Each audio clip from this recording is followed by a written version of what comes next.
जी नमस्कार दोस्तों, मैं सत्यम मिश्रा और आप देख रहे हैं टीच ही लर्नर्स का यूट्यूब चैनल।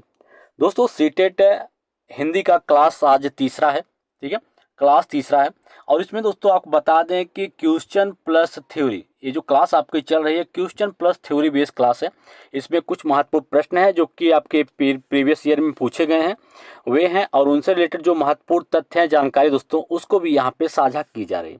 दोस्तों वीडियो को लाइक शेयर करना मत भूलिएगा और चैनल को सब्सक्राइब दोस्तों जरूर कर दीजिएगा ताकि मेरे द्वारा डाले गए प्रत्येक वीडियो का नोटिफिकेशन आपको मिलता रहे। तो चलिए सबसे पहले यहाँ पे पहले प्रश्न पे चलते हैं जो आज की क्लास का पहला प्रश्न है।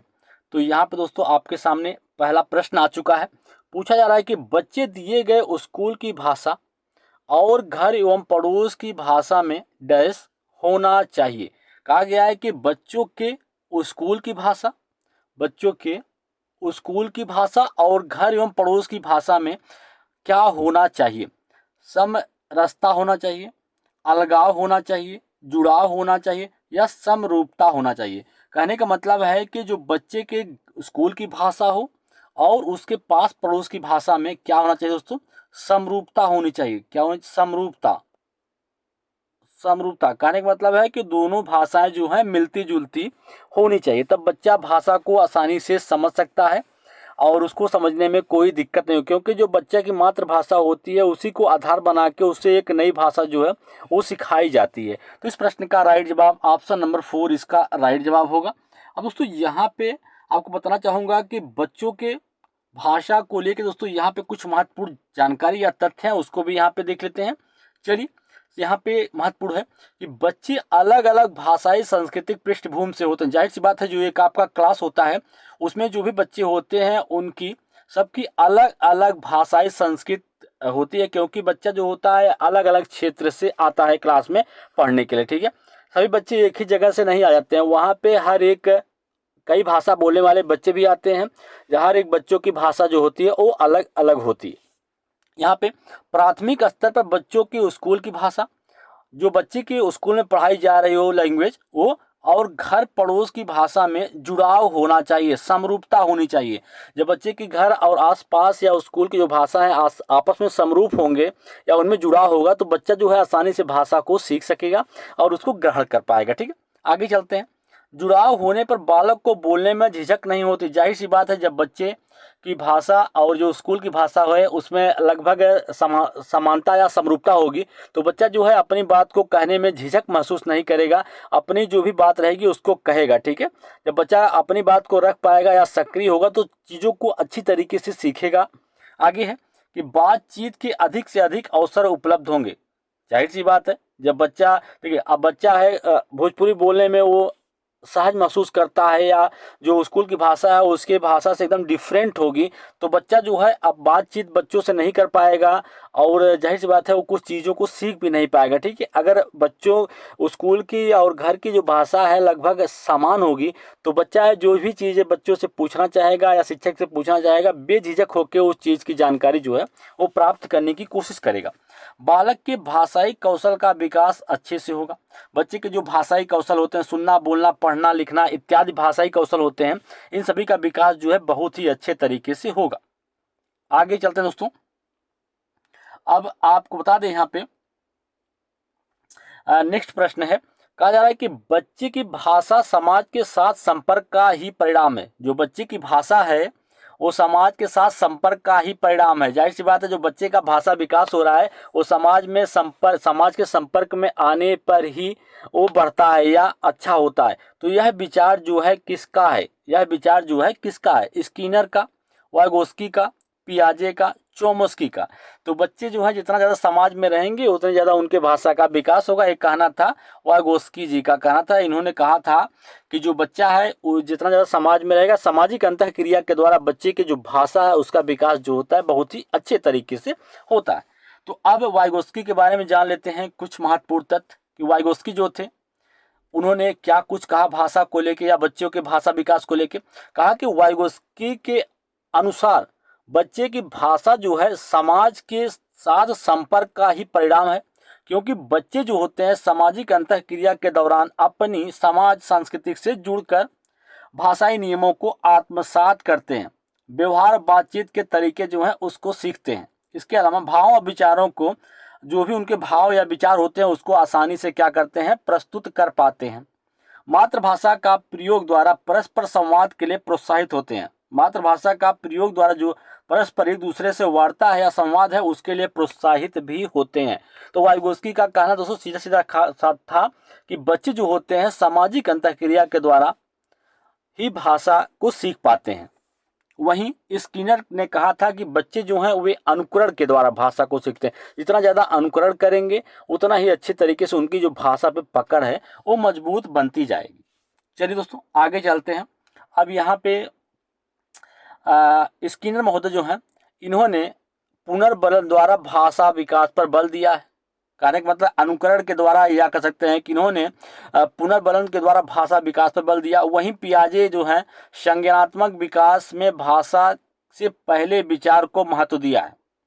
चॉम्स्की हैं, इन्होंने बच्चे की भाषा सीखने की जो क्षमता होती है वो जन्मजात होती है, ऐसा देखिए कहा जाता है, प्रश्न पूछा जाता है कि बच्चों में जो भाषा सीखने की क्षमता जन्मजात होती है यह कथन किसका है। ये कथन है आपके चॉम्स्की का। इसी प्रकार से कभी कभी पूछ लेता है कि बच्चे जो है सामाजिक अंतःक्रिया के द्वारा भाषा ग्रहण करते हैं, तो ये कथन किसका है, ये कथन है वाइगोस्की का। ठीक है, बच्चे पुनर्बलन के द्वारा भाषा का विकास होता है या अनुकरण के द्वारा भाषा का विकास होता है, ये किसने कहा, स्किनर के द्वारा कहा गया है। चलिए दोस्तों अगले प्रश्न पे चलते हैं। सभी प्रश्न दोस्तों महत्वपूर्ण हैं, आपके जो आपका एग्जाम जो जुलाई में होने वाला है उसके लिए महत्वपूर्ण क्लास है दोस्तों। भाषा का प्रयोग क्यों किया जाता है, क्यों होता है, प्रश्न है कि भाषा का प्रयोग जो है वो क्यों किया जाता है। केवल पाठ्य पुस्तक में होता है, केवल मुद्रित सामग्री में होता है, जीवन के विभिन्न संदर्भों में होता है, केवल परीक्षा में होता है। भाषा दोस्तों, भाषा या लैंग्वेज कह लीजिए, भाषा हर एक मनुष्य के लिए जरूरी होता है। अपनी बातों को कह पाना या एक दूसरे से संप्रेषण कर पाना, ये सारी चीज़ें दोस्तों भाषा के द्वारा ही संभव हो पाई हैं। अगर प्रत्येक की अपनी भाषा न होती तो दोस्तों कोई अपनी बात को कह नहीं पाता या अपनी बात को रख नहीं पाता। ठीक है, तो यहाँ पे आपको बता दें कि भाषा का प्रयोग जीवन के विभिन्न संदर्भों में होता आया है। अब भाषा से रिलेटेड कुछ महत्वपूर्ण तथ्य हैं यहाँ पे, उसको जान लीजिए कि भाषा जो है हमें केवल संदर्भों में भाषा प्रयोग में दक्ष बनाती है। विभिन्न संदर्भों में भाषा जो है, भाषा का कौशल हमें विभिन्न संदर्भों में भाषा प्रयोग में दक्ष बनाता है, क्योंकि मानव जो होता है अपने विचारों को सुनकर, बोलकर, पढ़कर, लिखकर अभिव्यक्ति करता है। जाहिर सी बात है कि कोई भी बच्चा है या कोई भी व्यक्ति है जो अपनी बात को कहना चाहेगा तो कई तरीके से होता है। या तो बच्चा जो है बोलकर कोई चीज़ बता दे, या उसको लिखकर कोई चीज़ अभिव्यक्त कर दे, ठीक है, या पढ़कर सुना दे। तो कई तरीके से विचार को अपने जो है वो अभिव्यक्त कर सकता है। भाषा से संबंधित चारों प्रक्रियाओं को प्रयोग करने की क्षमता ही भाषा कौशल कहलाती है। सुनना, बोलना, पढ़ना, लिखना सभी क्या होते हैं, भाषा कौशल कहलाते हैं। और ये चारों कौशल, जो भी आपके चारों कौशल होते हैं, प्रश्न में आ जाता है कि चारों कौशल होते हैं किस प्रकार से एक दूसरे से संबंधित होते हैं। तो दोस्तों चारों कौशल एक दूसरे से अंतः संबंधित होते हैं। कैसे होते हैं, अंतः संबंधित होते हैं। तथा या कह सकते हैं कि मानव में भाषा का प्रयोग भाषाई विकास को विस्तार देकर उन्हें विभिन्न संदर्भों में भाषा प्रयोग में दक्ष बनाता है, चाहे ताकि बच्चा जो है या मनुष्य जो है वो विभिन्न संदर्भों में अपनी बात को कह सके या भाषा का एक अच्छे तरीके से, ठीक है, अभिव्यक्ति कर सके। और भाषा कौशलों का जितना अधिक प्रयोग छात्र करेंगे उतना ही उन्नत उनका शिक्षण अधिगम होगा। ये तो रहा दोस्तों भाषा को लेके कि भाषा होती क्या है और भाषा के जो चारों कौशल होते हैं उनका क्या, किस प्रकार से एक दूसरे से संबंधित होते हैं। इस रिलेटेड प्रश्न आपके एग्जाम में पूछ लिया जाता है। अगला प्रश्न है कि भाषा स्वयं में क्या है। भाषा स्वयं में क्या है, संप्रेषण का एकमात्र साधन है। सिर्फ दोस्तों भाषा संप्रेषण मतलब बातचीत करने का ही जरिया नहीं होता, ठीक है, यह एक जटिल चुनौती है, यह एक विषय मात्र है। भाषा एक नियमबद्ध व्यवस्था होती है। क्या होती है दोस्तों, भाषा एक नियमबद्ध व्यवस्था होती है। इस प्रश्न का राइट जवाब ऑप्शन नंबर सेकंड है कि भाषा एक क्या है, नियमबद्ध व्यवस्था है। और भाषा कौशल हमें विभिन्न संदर्भों में भाषा का प्रयोग जो है उसको करने में हमको दक्ष बनाती है। ठीक है, चलिए आगे चलते अगले प्रश्न पे। प्रश्न संख्या नेक्स्ट है कि किसी भी भाषा पर अधिकार प्राप्त करने के लिए सबसे महत्वपूर्ण, किसी भी भाषा पे अगर हम उस पर अधिकार प्राप्त करना चाहते हैं, अधिकार मतलब उस पर पूरा कमांड हो जाए या हमारा, कि हम उस भाषा को अधिक से अधिक बार यूज कर सकें या बोल सकें, तो उस भाषा पे अधिकार प्राप्त करने के लिए सबसे महत्वपूर्ण क्या है? उस भाषा का व्याकरण जानना, शब्द के अर्थ जानना, या उस भाषा की वाक्य संरचना जानना, या उस भाषा का आधिकारिक प्रयोग करना। बिल्कुल सही दोस्तों, किसी भी भाषा पे हमारी पकड़ तभी मजबूत होगी जब हम उस भाषा का अधिक से अधिक बार उपयोग कर पाएंगे। जैसे आप इंग्लिश स्पीकिंग कोर्स करने जाते हैं, तो आप इंग्लिश स्पीकिंग कोर्स जैसे आप करने के लिए गए, तो 1-2 घंटे के लिए आपका मान लीजिए कोर्स है, वहाँ से अगर आप करके आएंगे, अगर उस भाषा का प्रयोग ही नहीं करेंगे या उसको यूज में नहीं लाएंगे, तो धीरे धीरे आप जो है उसको भूल जाएंगे। ठीक है, फिर आपका जो कम्युनिकेशन है या इंग्लिश बोलने का जो चीज़ें हैं दोस्तों, उस आप इंग्लिश नहीं बोल पाएंगे। इसलिए कहा जाता है कि उस भाषा, जिस भाषा को आप सीख रहे हैं या उस भाषा पे अपनी पकड़ जो है मजबूत बनाना चाहते हैं, तो उस भाषा का क्या करना पड़ेगा? अधिक से अधिक उसका उपयोग करना पड़ेगा। बिल्कुल सही। चलते हैं अब कुछ महत्वपूर्ण तथ्य हैं दोस्तों भाषा को लेकर, कि किसी भी भाषा पर अधिकार प्राप्त करने के लिए सबसे महत्वपूर्ण है कि उस भाषा का अधिक से अधिक जो है उपयोग या प्रयोग किया जाए। अधिकार प्राप्त करने के लिए, भाषा पे अधिकार प्राप्त करने के लिए या अपनी पकड़ मजबूत बनाने के लिए यहाँ पे कुछ उपाय दिए गए हैं, उसको भी जान लीजिए। कि भाषा के शब्द भंडार में वृद्धि करना। जाहिर सी बात है, जब हम भाषा पे पकड़ बनाना चाहेंगे, तो जो हमारी जो शब्द भंडार की क्षमता है या शब्द भंडार हमारे पास, जितना ज़्यादा हम शब्द भंडार करेंगे और जितना ज़्यादा वर्ड हमारे पास होंगे, तो उतनी अच्छी हमारी जो पकड़ है भाषा पे बन जाएगी। व्याकरण को समझना, भाषा के व्याकरण को भी समझना पड़ेगा इसके लिए। और भाषा का अधिक साहित्य पढ़े, भाषा का जो साहित्य है उसे अधिक से अधिक पढ़ा जाए। भाषा से संबंधित जो भी त्रुटियां हैं या गलतियां हैं उन्हें दूर करें। तकनीकी सहायता लेना, ऑडियो वीडियो सुने दोस्तों, ऑडियो वीडियो सुनने से भी आपकी जो भाषा होती है उस पर पकड़ मजबूत बनती है। जैसे क्या होता है कि इंग्लिश सीखने के लिए एक इंग्लिश स्पीकिंग कोर्स की बुक आती है, उसके अलावा साथ में सीडी या डीवीडी भी आता है, उसको भी आप लेके सुनने से भी आपका जो भाषा का विकास है या भाषा पे जो पकड़ है वो बनती है। लेखन कौशल का विकास करना, लिखने, देखिए दोस्तों, जो चीज़ हमको समझ नहीं आती या जो चीज़ हम बोल नहीं पाते उसको हमको बार बार लिखना चाहिए। कई बार प्रैक्टिस करने से भी भाषा पे जो पकड़ है वो मजबूत बन जाती है। भाषा से संबंधित पत्र पत्रिकाएं समाचार, देखिए भाषा से संबंधित जो भी पत्र या पत्रिकाएं हो या समाचार पत्र हो या मैगजीन हो, उसको पढ़ना चाहिए। ठीक है, जैसे कोई बच्चा है उस पर इंग्लिश पे मजबूती बनाना है या इंग्लिश तैयारी कर रहा है दोस्तों अच्छे के, तो उसके लिए बताया जाता है कि द हिंदी या द हिंदू जो अखबार आता है उसको पढ़िए। ठीक है, उसको पढ़ने से आपकी जो इंग्लिश पे पकड़ है वो अच्छी हो जाएगी।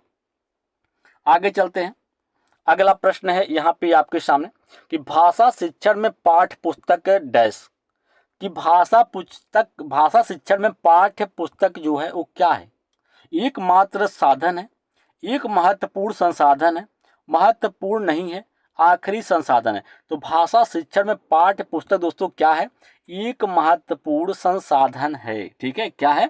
एक महत्वपूर्ण संसाधन है। तो हिंदी भाषा की पाठ्य पुस्तकें महत्वपूर्ण संसाधन के रूप में है, ऐसा क्यों कहा जाता है? चलिए यहाँ पे जान लेते हैं कि हिंदी भाषा की पाठ्य पुस्तकें एक भाषा शिक्षक को यह समझ बनाने में सहायता करती है कि वे किस प्रकार की रोचक सामग्री को एकत्र कर उनका उपयोग कर सकते हैं। जो भाषा की पाठ्य पुस्तक होती है, वे जो भाषा के शिक्षक होते हैं, टीचर होता है, उसको समझ बनाने में या उसकी सहायता करती है कि वह किसी प्रकार से सामग्री को, रोचक सामग्री का उपयोग करके अपनी भाषा को जो है वो सिखा सकते हैं। ठीक है, राष्ट्रीय पाठ्य चर्चा रूपरेखा 2005, जिसको एनसीएफ 2005 के नाम से जानता है, उसको कहते हैं कि प्रचलित धारणा पाठ्य पुस्तक को पाठ्य चर्चा के मुख्य कार्यस्थली की तरह भी यूज किया जाता है या उसको मानती है। ठीक है, हिंदी भाषा की पाठ्य पुस्तक हिंदी भाषा शिक्षण के लिए अत्यंत महत्वपूर्ण औजार है। हिंदी भाषा की जो पाठ्य पुस्तक है हिंदी भाषा शिक्षण के लिए एक तरीके से क्या है, एक महत्वपूर्ण औजार या हथियार कह सकते हैं। ठीक है, सुधरी हुई पाठ्य पुस्तकें केवल तथ्यात्मक जानकारी न देकर अंतःक्रिया के अवसर भी देती हैं। जो भी पाठ्य पुस्तकें सुधार की गई या उसमें कुछ तथ्यात्मक बदलाव किए गए हैं, वे सिर्फ तथ्यात्मक जानकारी नहीं देते हैं बल्कि अंतःक्रिया, एक दूसरे से जुड़ने का भी अवसर यहाँ पे देते हैं। आगे अगला प्रश्न है कि भाषा शिक्षण की पद्धति नहीं है। किंडरगार्टन पद्धति, मॉन्टेसरी, डायक्राली या अभिकर्मित अनुदेशन, इसमें से भाषा शिक्षण की पद्धति कौन सी नहीं है दोस्तों। ठीक है, तो भाषा शिक्षण की पद्धति की अगर बात करें हम, तो इसमें से कौन सी नहीं है। तो सबसे पहले हम जान लेते हैं कि किंडरगार्टन पद्धति होती क्या है। ठीक है, तो यहाँ पे किंडरगार्टन पद्धति के बारे में क्या कुछ जानकारी दिया गया उसको जान लीजिए। कहा गया कि किंडरगार्टन पद्धति में भाषा शिक्षण के उपदेश, अर्थ ग्रहण, अभिव्यक्ति तथा सृजन शक्ति तीनों का साथ साथ विकास होता है। किंडरगार्टन पद्धति जो होती है दोस्तों, उसमें भाषा शिक्षण का उद्देश्य, इसके अलावा अर्थ ग्रहण और अभिव्यक्ति तथा सृजन शक्ति तीनों का ही क्या होता है, ये विकास जो है एक साथ होता है। किंडरगार्टन पद्धति जो है वो किसके द्वारा दिया गया था दोस्तों? फ्रेडरिक फ्रोवेल, एक जर्मन शिक्षाविद थे जिन्होंने सबसे पहले किंडरगार्टन सिस्टम के प्रवर्तक के रूप में कार्य किया था, या प्रवर्तक के रूप में उनको जाना जाता है। जर्मन भाषा में किंडरगार्टन का शाब्दिक अर्थ दोस्तों क्या होता है? बच्चों का बगीचा या बालवाड़ी कहते हैं। किंडरगार्टन का शाब्दिक अर्थ यहाँ पे कभी पूछ लेता है कि किंडरगार्टन जो है उसका शाब्दिक अर्थ क्या होता है, तो किंडरगार्टन का शाब्दिक अर्थ होता है बच्चों का बगीचा या बालवाड़ी भी उसको बोलते हैं। किंडरगार्टन गतिविधियों को इस विचार के आधार पर तैयार किया जाता है कि बच्चे खेल के माध्यम से सबसे अच्छे तरीके से सीखते हैं। दोस्तों, जो किंडरगार्टन पद्धति होती है, इसमें बच्चे खेल के माध्यम से सबसे अच्छे तरीके से क्या करते हैं, चीज़ों को सीखते हैं। यहाँ बच्चे भाषा सीखने के लिए प्रेरित होते हैं, शब्दों को पढ़ना सीखते हैं और उनका क्या करते हैं, अर्थ भी ग्रहण करते हैं। यहाँ पर उन्हें पहली बार नियमित रूप से खेलने का और बच्चों के एक ही समूह के साथ बातचीत करने का मौका मिलता है, तो जिससे उनकी जो अभिव्यक्ति होती है या उनके अपनी चीज़ों को व्यक्त करने का जो तरीका होता है, उसका भी विकास इसमें होता है। किसमें? किंडरगार्टन पद्धति में। अब वही चलते हैं दोस्तों कि दूसरी जो पद्धति है वो क्या है? मॉन्टेसरी पद्धति। ठीक है, मॉन्टेसरी पद्धति में क्या होता है? मॉन्टेसरी शिक्षण पद्धति में मॉडर्न अधिगम सामग्री का महत्वपूर्ण स्थान है। किसका? मॉडर्न जो सामग्री है उसका महत्वपूर्ण स्थान है। इस पद्धति में निम्न मॉडर्न की सहायता से बालकों की ज्ञानेंद्रियां जो होती हैं उनको प्रशिक्षित करते हुए खेल खेल में शिक्षा जो है वो प्रदान की जाती है। मॉन्टेसरी ने पढ़ना सीखने से पहले लिखना सीखने पर बल दिया था। दोस्तों का जो मॉन्टेसरी पद्धति है, इसमें पढ़ना सीखने से पहले जो है वो लिखना सीखने पर बल दिया गया था कि बच्चा जो है पहले लिखना सीख ले फिर उसको पढ़ना सीखे। ठीक है, लकड़ी के कटे अक्षर लिखना सीखने से पूर्व बालक इन मॉडलों पर अंगुलियां फिराकर प्रशिक्षण लेता है। आगे चलें, मॉन्टेसरी पद्धति हो गई दोस्तों। अगला है आपका डायक्राली पद्धति। इसमें क्या होता है? मानसिक रूप से अवसाद ग्रसित बच्चों के लिए। दोस्तों, ये जो शिक्षा पद्धति होती है डायक्राली पद्धति, ये मानसिक रूप से अवसाद ग्रस्त जो बच्चे मानसिक रूप से ग्रसित होते हैं, बच्चों के लिए इस विधि का निर्माण जो है किया गया था।